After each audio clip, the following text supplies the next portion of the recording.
Titanic জাহাজ, যাকে সমুদ্রের রাজা বলা হতো। ইঞ্জিনিয়ার জাহাজটিকে নিজ দক্ষতার সবটুকুই প্রয়োগ করেছিল। প্রায় $7.5 মিলিয়ন খরচ করা হয়েছিল। জাহাজটি নির্মাণে সময় লেগেছিল 4 বছর। আর যখন তা উদ্বোধন করা হলো, আর তখন বিশ্ববাসীর সামনে দাবি করা হলো এই জাহাজ কখনো ডুববে না, ডুবার কোনো সম্ভাবনাও নেই। আল্লাহ তাআলার পানা।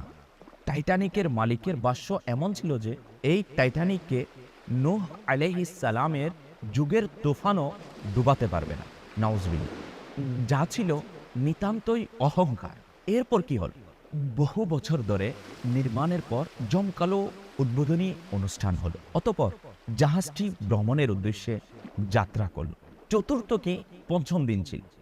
সমুদ্রের বিশাল একটি বরফ খণ্ডের সঙ্গে ধাক্কা লেগে দ্বিখণ্ডিত হয়ে গেল। পরে জাহাজটি ডুবে গেল। আমরা কত কিছুই না অনুমান করি, আমরা কত কিছুই না ভবিষ্যৎবাণী করি, এটা হবে না, ওটা হবে না। কিন্তু আমার রব তাআলা যখন চাইবেন, যেভাবে চাইবেন, সেভাবেই হবে।